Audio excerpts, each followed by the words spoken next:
हे भूत भावन जगत पति अब कृपा मुझ पर कीजिए। श्रद्धा विनय भक्ति सुमन अर्पित है तुमको लीजिए। हे भक्त वत्सल से तुमको बार बार प्रणाम है। सर्वेश मंगल कीजिए शंकर तुम्हारा नाम है। सर्वेश मंगल कीजिए शंकर तुम्हारा नाम है।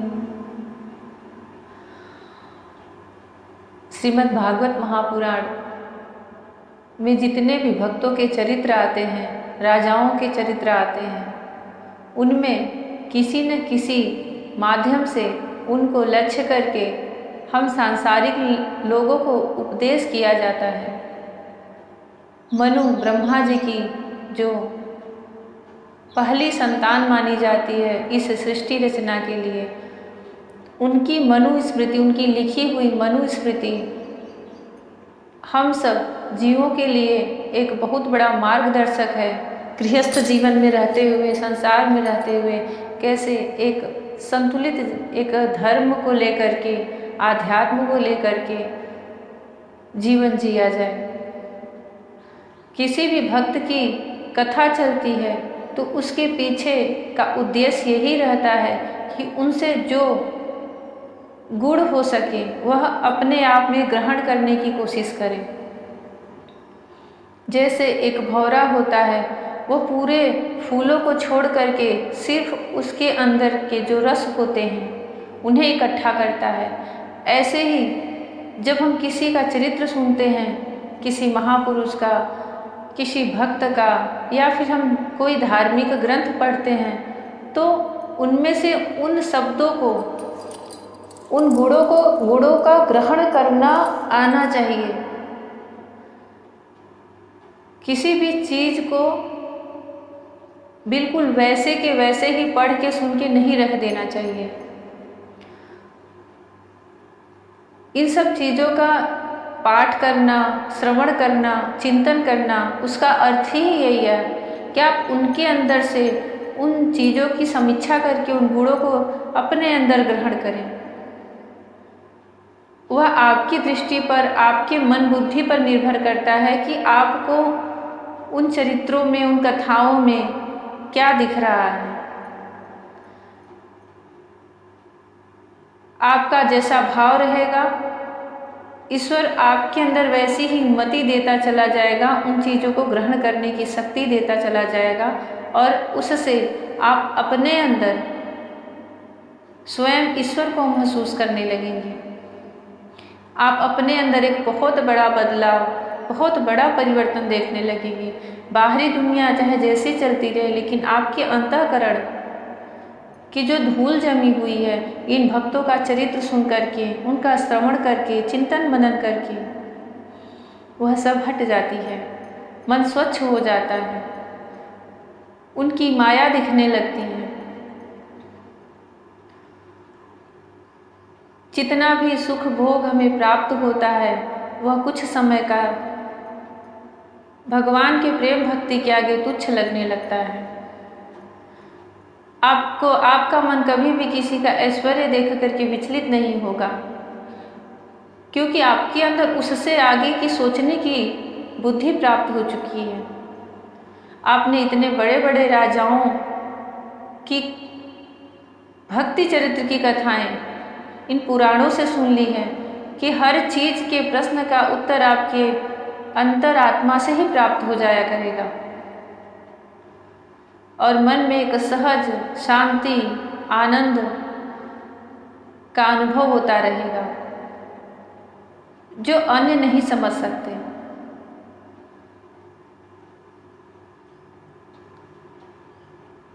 जय श्री कृष्णा मेरी सोल फैमिली। आध्यात्म आपके अपने चैनल पर आप सबका बहुत बहुत स्वागत है।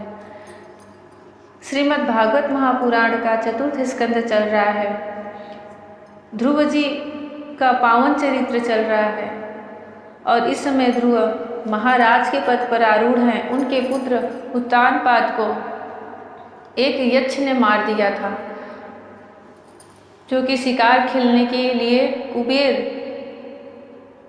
जो महादेव के मुख्य अनुचरों में आते हैं, माता लक्ष्मी जी के साथ जिनका पूजन होता है, धन के देवता माने जाते हैं। अलकावपुरी, कैलाश पर्वत पर अलकावपुरी उनका निवास स्थान, निज स्थान है। वहाँ पर वह शिकार के लिए गए थे और वहाँ उनका एक यक्ष उनको मार दिया। महाराज ध्रुव को जब यह पता चलता है तो वह बहुत भारी सेना लेकर के उस अलकावपुरी पर ही आक्रमण कर देते हैं और बहुत सारे यक्षों को मार डालते हैं। क्रोध में उनको अपने भाई उत्तानपाद से बहुत प्रेम था और वह युद्ध इतना विकराल रूप लेता चला जाता है कि उसमें निरपराध यक्ष भी मारे जाते हैं। उधर से उनकी मायावी विद्याएं और इधर से भगवत के दर्शन प्राप्त किए हुए ध्रुव का जो युद्ध विद्या कौशल था, उससे लगातार युद्ध चला ही जा रहा था। जब उसको किसी भी प्रकार शांत होने का कोई कारण नहीं दिखाई दिया तो स्वयंभू मनु ध्रुव जी को, मनु के वह पुत्र के पुत्र थे, वह इस धरती को छोड़ करके अपने लोक को चले गए थे। वहाँ से उन्हें समझाने के लिए आते हैं और बहुत ही तरह तरह के धर्म उपदेशों से उनका मार्गदर्शन करते हैं। और यह सिर्फ ध्रुव के लिए नहीं है, यह हम सबके लिए है। यह उन सब के लिए है जो यह श्रीमद् भागवत महापुराण पढ़ रहा है, सुन रहा है, समझ रहा है। यह इसीलिए कहा ही जाता है किसको पढ़ो। आप उसको उसमें से यह समझना है कि क्या चीज़ इसमें हमारे लिए भी कही जा रही है। श्री मैत्रेय जी कहते हैं, विदुर जी, ऋषियों का ऐसा कथन सुनकर महाराज ध्रुव ने आचमन कर श्री नारायण के बनाए हुए नारायण शास्त्र को अपने धनुष पर चढ़ाया। उस बाण के चढ़ाते ही यक्षों द्वारा रची हुई नाना प्रकार की माया उसी क्षण नष्ट हो गई। जिस प्रकार ज्ञान का उदय होने पर अविद्या आदि क्लेश नष्ट हो जाते हैं। ऋषिवर नारायण के द्वारा आविष्कृत उस अस्त्र को धनुष पर चढ़ाते ही उससे राजहंस के से पक्ष और सोने के फल वाले बड़े तीखे बाण निकले और जिस प्रकार मयूर केकारों करते वन में घुस जाते, उसी प्रकार भयानक साय साय शब्द करते हुए शत्रु की सेना में घुस गए। उन तीखी धार वालों बाणों ने शत्रुओं को बेचैन कर दिया। तब उस रणांगण में अनेकों यक्षों ने अत्यंत कुपित होकर अपने अस्त्र शस्त्र संभाले और जिस प्रकार गरुड़ के छेड़ने से बड़े बड़े सर्प फन उठाकर उनकी ओर दौड़ते हैं, उसी प्रकार वे इधर उधर से ध्रुव जी पर टूट पड़े। उन्हें सामने आते देख ध्रुव जी ने अपने बाणों द्वारा उनकी भुजाएं, जांघें, कंधे और उदर आदि अंग प्रत्यंगों को छिन्न भिन्न कर उन्हें उस सर्वश्रेष्ठ लोक सत्य लोक में भेज दिया, जिसमें ऊर्ध्वरेता मुनिगण सूर्यमंडल का भेदन करके जाते हैं। अब उनके पितामह स्वयंभू मनु ने देखा कि विचित्र रथ पर चढ़े हुए ध्रुव अनेकों निरपराध यक्षों को मार रहे हैं, तो उन्हें उन पर बहुत दया आई। वे बहुत से ऋषियों को साथ लेकर वहां आए और अपने पौत्र ध्रुव को समझाने लगे। जब हमारे ऊपर कोई विपत्ति आती है तो हम तुरंत कोई न कोई उपाय ढूंढने लगते हैं, परंतु विपत्ति आए ही नहीं और आए तो हमारे पर उसका असर कम हो, उसके लिए श्री विष्णु भगवान का, कृष्ण भगवान का, श्री हरि के कुछ ऐसे मंत्र हैं, कुछ ऐसे पाठ हैं जो बहुत ही अमोघ है, बहुत ही शक्तिशाली है, बहुत ही प्रभावशाली है और जिसका हर किसी को पाठ करने के लिए निर्देश दिया जाता है। वह इन ग्रंथों के मंत्रों से निकाले गए हुए हैं। उनमें है नारायण कवच। अगर प्रतिदिन उसका सिर्फ नारायण कवच का आप सुबह के समय पाठ कर लो तो आपकी हर प्रकार से रक्षा करता है और सिर्फ शरीर की नहीं, आपके बुद्धि की, आपके विचारों की, कि वह दूषित न हो किसी प्रकार से। क्योंकि जब बुद्धि और मन बिगड़ते हैं तभी हमसे अपराध होता है। शरीर तभी अपराध करता है जब हमारी बुद्धि उसे निर्देश देती है। और दूसरा है विष्णु सहस्त्र नाम, वह तो प्रतिदिन करना ही चाहिए और एकादशी के दिन तो उसका अवश्य पाठ करना चाहिए। जितनी ही एकादशी के दिन व्रत और भगवान श्री कृष्ण की पूजा का महत्व है, उतनी ही विष्णु सहस्त्र नाम का पाठ करने का महत्व है। यह सब बहुत छोटे छोटे हैं, जिसको पढ़ने में सिर्फ 15 से 20 मिनट ही लगता है, परंतु यह भगवान कृष्ण को अति प्रिय है।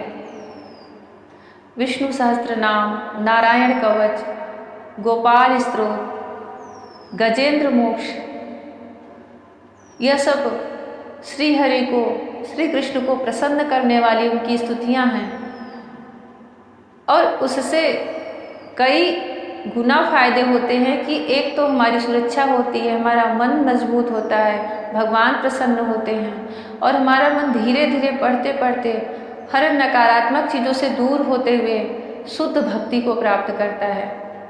इनमें से किसी एक का तो अवश्य प्रतिदिन पाठ करना चाहिए,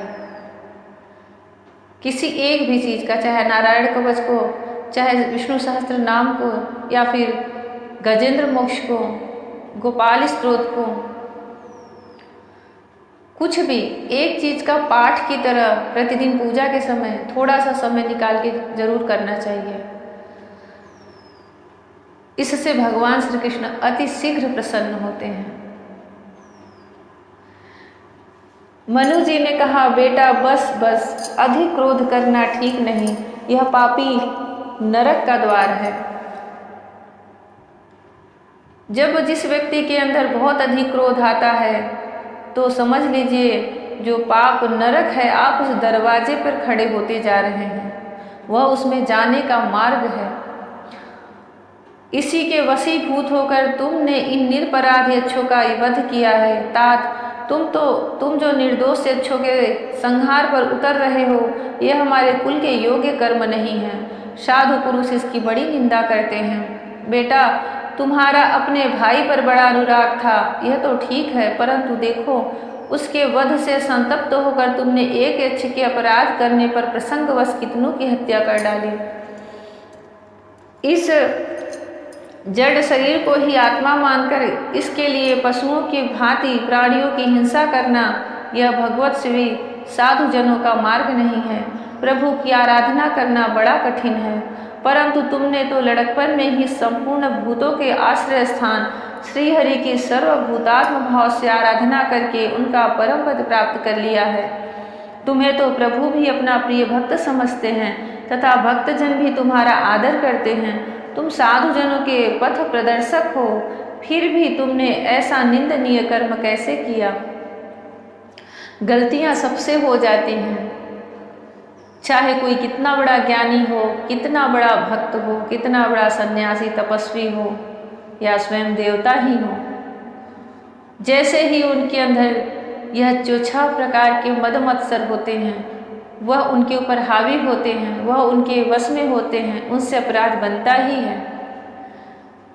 इस समय ध्रुव, जो कि भगवान का परम पद प्राप्त कर चुके हैं, परंतु वह क्रोध के वश हो गए हैं और क्रोध के वश होते ही उन्होंने इतनी बड़ी सेना को, इतने बड़े यक्षों की सेना को मार दिया, जो कि उनके दादा जो थे उन्हें बिल्कुल भी प्रिय नहीं लगा।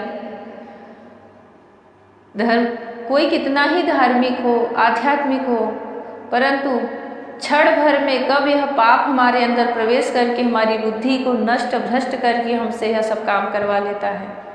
युधिष्ठिर साक्षात धर्मराज थे, परंतु उस समय मदिरा और जुए का आश्रय लेकर के अधर्म उनके अंदर घुसा और उनसे इतना बड़ा, उस महाभारत के युद्ध में अपने भाई, राज, यहाँ तक कि पत्नी तक को भी दांव पे लगा देना, यह युधिष्ठिर के योग्य कार्य नहीं था। परंतु उस समय जुआ और मदिरा, ये दोनों चीज़ों का आश्रय लेकर अधर्म उनके अंदर प्रवेश करके उनकी बुद्धि को बिगाड़ दिया था। हमारी सबसे पहले तो हमें अपनी बुद्धि पर ही सतर्क रहना चाहिए कि वह किसी भी प्रकार से उचित और अनुचित इन दोनों का भली प्रकार से चिंतन करे कि यह सही है कि नहीं सही है, मैं किस बात पे क्रोध कर रहा हूँ, मैं किस बात पर किसी से लड़ाई झगड़े कर रहा हूँ, मैं किसी बात पर किसी को गाली दे रहा हूँ। हमारी बुद्धि, हमारा मन हमें किस तरफ लेके जा रहा है, आप उससे तटस्थ होके उसे देखिए। ईश्वर ने तो हमें दे दिया है एक अच्छा जीवन जीने के लिए, परंतु आप उसका उपयोग कहाँ कर रहे हैं, किस जगह कर रहे हैं।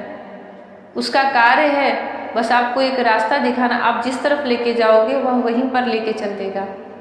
आज अपने आप को आत्मस्वरूप समझ करके इन सब चीज़ों को अपने से अलग देखो। बुद्धि, मन, यह सब कुछ देह, इंद्रियां आत्मा से अलग होती हैं।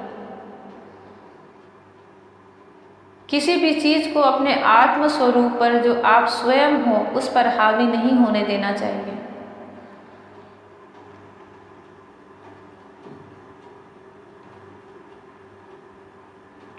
सर्वात्मा श्री हरि तो अपने से बड़े पुरुषों के प्रति सहनशीलता, छोटों के प्रति दया, बराबर वालों के साथ मित्रता और समस्त जीवों के साथ समता का बर्ताव करने से ही प्रसन्न होते हैं। और प्रभु के प्रसन्न हो जाने पर पुरुष प्राकृत गुण एवं उसके कार्य रूप लिंग शरीर से छूटकर परमानंद स्वरूप ब्रह्म पद को प्राप्त कर लेता है। बेटा ध्रुव देहादि के रूप में परिणित हुए यह पंचभूतों से ही स्त्री पुरुष का आविर्भाव होता है और फिर उनके पारस्परिक समागम से दूसरे स्त्री पुरुष उत्पन्न होते हैं। ध्रुव इस प्रकार भगवान की माया से सत्वादि गुणों में न्यूनाधिक भाव होने से जैसे भूतों द्वारा शरीरों की रचना होती है, वैसे ही उनकी स्थिति और प्रलय भी होते हैं। पुरुष श्रेष्ठ निर्गुण परमात्मा तो इनमें केवल निमित्त मात्र है। उसके आश्रय से यह कारात्मक जगत उसी प्रकार भ्रमता रहता है जैसे चुंबक के आश्रय से लोहा। काल शक्ति के द्वारा क्रमशः सत्वादि गुणों में क्षोभ होने से लीला में भगवान की शक्ति भी सृष्टि आदि के रूप में विभक्त हो जाती है। अतः भगवान अकर्ता होकर भी जगत की रचना करते हैं और संहार करने वाले न होकर भी इसका संहार करते हैं। सचमुच उन अनंत प्रभु की लीला सर्वथा अचिंतनीय है। ध्रुव वे काल स्वरूप अव्यक्त परमात्मा ही स्वयं अंतरहित होकर भी जगत का अंत करने वाले हैं तथा अनादि होकर भी सबके आदि करता है। वे ही एक जीव से दूसरे जीव को उत्पन्न कर संसार की सृष्टि करते हैं तथा मृत्यु के द्वारा मारने वाले को भी मरवा कर उसका संहार करते हैं। वे काल भगवान संपूर्ण सृष्टि में समान रूप से अनुप्रविष्ट हैं। उनका न कोई मित्र पक्ष है और न शत्रु पक्ष। जैसे वायु के चलने पर धूल उसके साथ साथ उड़ती है, उसी प्रकार समस्त जीव अपने अपने कर्मों के अधीन होकर काल की गति का अनुसरण करते रहते हैं। अपने अपने कर्मानुसार सुख दुखादि फल भोगते हैं। सर्वसमर्थ श्रीहरि कर्म बंधन में बंधे हुए जीव की आयु की बुद्धि वृद्धि और क्षय का विधान करते हैं, परंतु वे स्वयं इन दोनों से रहित और अपने स्वरूप में स्थित है। राजन, इन परमात्मा को ही मीमांसक लोग कर्म, चार्वाक, स्वभाव, वैशेषिक, मतावलंबी काल, ज्योतिषी, दैव और काम शास्त्री काम कहते हैं। इन परमात्मन को ही मीमांसक लोग कर्म, चार्वाक, स्वभाव, वैशेषिक, मतावलंबी काल, ज्योतिषी, दैव और काम शास्त्री काम कहते हैं। वे किसी भी इंद्रिय या प्रमाण के विषय नहीं हैं। महदादि अनेक शक्तियाँ भी उन्हीं से प्रकट हुई हैं और वे क्या करना चाहते हैं इस बात को भी संसार में कोई नहीं जानता। फिर अपने मूल कारण उन प्रभु को तो जान ही कौन सकता है। बेटा, ये कुबेर के अनुचर तुम्हारे भाई को मारने वाले नहीं हैं, क्योंकि मनुष्य के जन्म मरण का वास्तविक कारण तो ईश्वर है। एकमात्र वही संसार को रचता, पालता और नष्ट करता है, किंतु अहंकार शून्य होने के कारण इसके गुण और कर्मों से वह सदा निर्लेप रहता है। वे संपूर्ण प्राणियों के अंतरात्मा, नियंता और रक्षा करने वाले प्रभु ही अपनी माया शक्ति से युक्त होकर समस्त जीवों का सृजन, पालन और संहार करते हैं। जिस प्रकार नाक में नकेल पड़े हुए बैल अपने मालिक का बोझा ढोते रहते हैं, उसी प्रकार जगत की रचना करने वाले ब्रह्मांड भी नाम रूप डोरी से बंधे हुए उन्हीं की आज्ञा का पालन करते हैं। वे अभक्तों के लिए मृत्यु रूप और भक्तों के लिए अमृत रूप हैं तथा संसार के एकमात्र आश्रय हैं। तात, तुम सब प्रकार उन्हीं परमात्मा की शरण लो। तुम 5 वर्ष की ही अवस्था में अपनी सौतेली माता के बागबाड़ों से मर्माहत होकर माँ की गोद छोड़कर वन को चले गए थे। वहाँ तपस्या द्वारा जिन ऋषिकेश भगवान की आराधना करके तुम त्रिलोकी से ऊपर ध्रुव पद प्राप्त किया, तुमने त्रिलोकी से ऊपर ध्रुव पद प्राप्त किया है, और जो तुम्हारे वैर भावहीन सरल हृदय में वात्सल्यवश विशेष रूप से विराजमान हुए थे, उन निर्गुण, अद्वितीय, अविनाशी और नित्य मुक्त परमात्मा को अध्यात्म दृष्टि से अपने अंतःकरण में ढूंढो। उनमें यह भेदभावमय प्रपंच न होने पर भी प्रतीत हो रहा है। ऐसा करने से सर्वशक्ति संपन्न परमानंद स्वरूप सर्वांतर्यामी भगवान अनंत में तुम्हारी सुदृढ़ भक्ति होगी और उसके प्रभाव से तुम मैं मेरेपन के रूप में दृढ़ हुई अविद्या की गांठ को काट डालोगे। राजन, जिस प्रकार औषधि से रोग शांत किया जाता है, उसी प्रकार मैंने तुम्हें जो कुछ उपदेश दिया है उस पर विचार करके अपने क्रोध को शांत करो। क्रोध कल्याण मार्ग का बड़ा ही विरोधी है। भगवान तुम्हारा मंगल करे। क्रोध के वशीभूत हुए पुरुष से सभी लोगों को बड़ा भय होता है। इसलिए जो बुद्धिमान पुरुष ऐसा चाहता है कि मुझसे किसी भी प्राणी को भय न हो और मुझे भी किसी से भय न हो, उसे क्रोध के वश में कभी न होना चाहिए।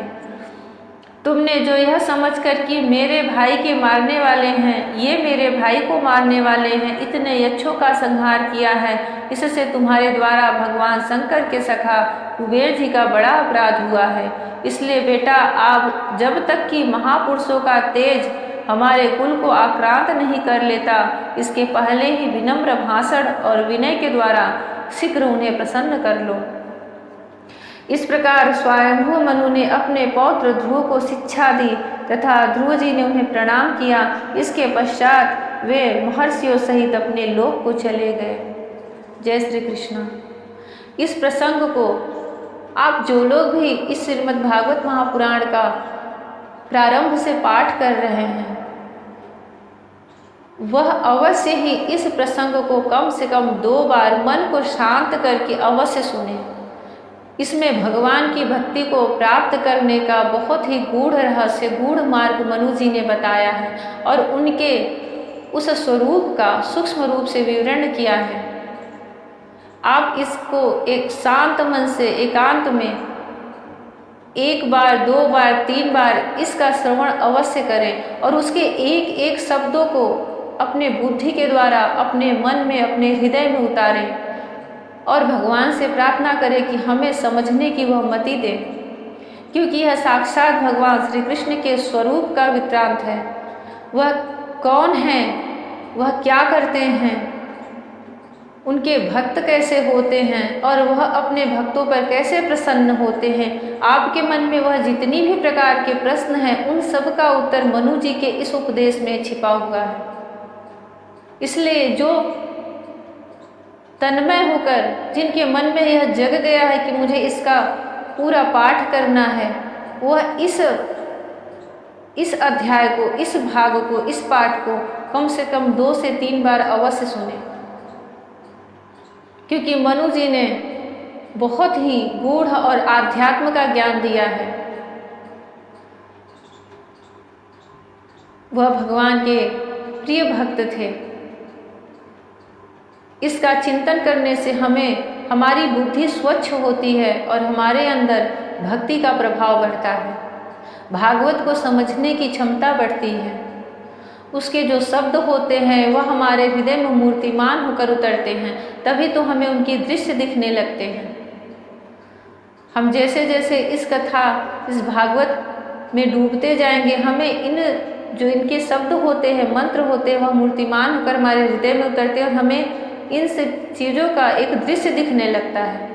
आप मुंह से उसको पढ़ोगे लेकिन आपके अंतरात्मा में वह सब झांकी दिखने लगेगी। आपने भले जीवन में उनको कभी नहीं देखा है, कभी फोटो नहीं देखी, कभी कोई तस्वीर चित्र नहीं देखी, यहाँ तक कि आप स्वयं पहली बार उस कथा को पढ़ रहे हो, फिर भी आपके अंतःकरण में उन सब चीज़ों का दृश्य दिखने लगता है। इससे आप स्वयं समझ लो कि आप कितने इस भागवत के प्रति दृढ़ हो, इस भागवत के प्रति अपनी भक्ति भाव में लगे हुए हो कि भगवान आपके हृदय में प्रवेश करके आपको उन सब चीज़ की झांकी दिखाए जा रहे हैं। जब आपके हृदय में ऐसा दृश्य दिखने लगता है तो आपके मन से यह भाव ही निकल जाता है कि अभी मुझे इसे सुनना है, अभी मुझे इसे पढ़ना है। एक किताब की तरह, एक कथा की तरह वह भाव ही मिट जाता है, विचार ही बीच से हट जाता है। हमें तो सीधे दृश्य दिखने लगता है, शब्द पढ़ते जाते हैं और आँखों के मन के अंदर वह दृश्य दिखने लगता है जिसको हमने कभी कहीं किसी तस्वीर में नहीं देखा है। यह भगवान श्री कृष्ण की बहुत बड़ी कृपा होती है, श्रीमद् भागवत महापुराण की बहुत बड़ी कृपा होती है। श्रीमद् भागवत महापुराण का पाठ महात्म्य से प्रारंभ करना चाहिए और इसका क्रम से पाठ करना चाहिए, क्रम से इनके भागों को सुनना चाहिए, ताकि आप सबका यह श्रीमद् भागवत महापुराण का एक संपूर्ण पाठ बन जाए। इसको कभी भी बीच में से इधर उधर नहीं सुनना चाहिए। जब भी प्रारंभ करें तो यही प्रयास रहे कि इसके क्रम से भाग इसके बढ़ते रहें। भले ही बीच में आपके पास समय नहीं है तो कुछ दिन बाद पढ़ें, लेकिन अपने उन भागों को याद रखे रहें, उन प्रसंगों के नंबर याद रखे रहें कि मुझे अब उसके आगे का पढ़ना है। जब यह आप संपूर्ण कर लेंगे उसके बाद आपके अंदर जो प्रसन्नता आती है, जो आनंद आता है, जो भगवान की कृपा मिलती है, वह आपका स्वयं का अनुभव होता है। आप उसको किसी से बांट नहीं सकते, कभी नहीं बांट सकते। श्री कृष्ण सब पर अपनी कृपा दृष्टि बरसाएं, सबका श्रीमद् भागवत महापुराण संपूर्ण कराएं, सबको निर्मल मति दें। जय श्री कृष्णा। राधे राधे। हरि ओम।